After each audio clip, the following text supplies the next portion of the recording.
بسم الله الرحمن الرحيم. الحاقة ما الحاقة وما أدراك ما الحاقة كذبت ثمود وعاد بالقارعة فأما ثمود فأهلكوا بالطاغية وأما عاد فأهلكوا بريح صرصر عاتية سخرها عليهم 7 ليال و8 أيام حسوما فترى القوم فيها صرعى كأنهم أعجاز نخل خاوية فهل ترى لهم من باقية وجاء فرعون ومن قبله والمؤتفكات بالخاطئة فعصوا رسول ربهم فأخذهم أخذة رابية إنا لما طغى الماء حملناكم في الجارية لنجعلها لكم تذكرة وتعيها أذن واعية فإذا نفخ في الصور نفخة واحدة وحملت الأرض والجبال فدكتا دكة واحدة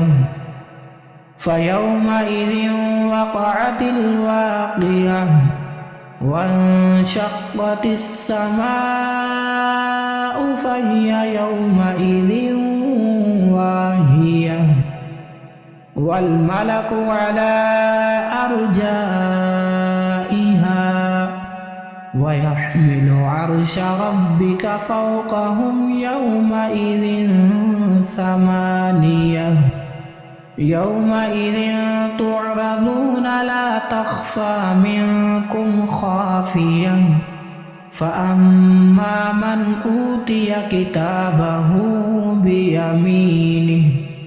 فيقول هاؤم اقرءوا كتابيه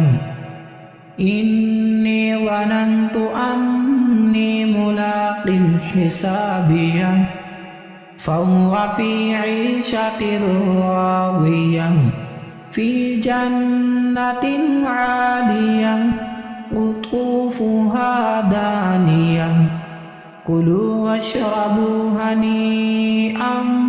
بما أسلفتم في الأيام الخالية وأما من أوتي كتابه بشماله فيقول يا ليتني لم أوت كتابيه ولم أدر ما حسابيه يا ليتها كانت القاضية ما أغنى عني ماليه هلك عني سلطانيه خذوه فغلوه ثم الجحيم صلوه ثم في سلسلة ذرعها 70 ذراعا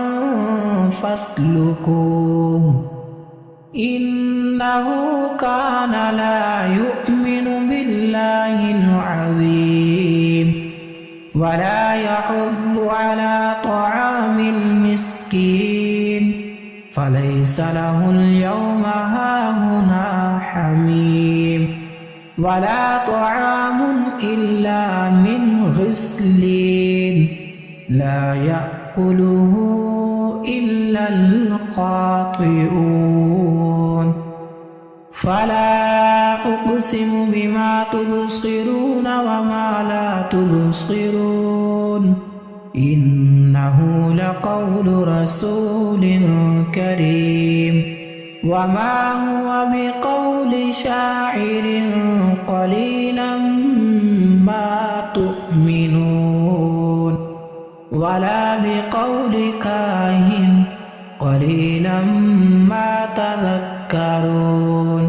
تنزيل من رب العالمين ولو تقول علينا بعض الأقاويل لأخذنا منه باليمين ثم لقطعنا منه الوتين فما منكم من أحد عنه حاجزين وإنه لتذكرة للمتقين وإنا لنعلم أن منكم مكذبين وإنه لحسرة على الكافرين وإنه لحق اليقين فسبح باسم ربك العظيم الرحمن علم القرآن خلق الإنسان علمه البيان الشمس والقمر بحسبان والنجم والشجر يسجدان والسماء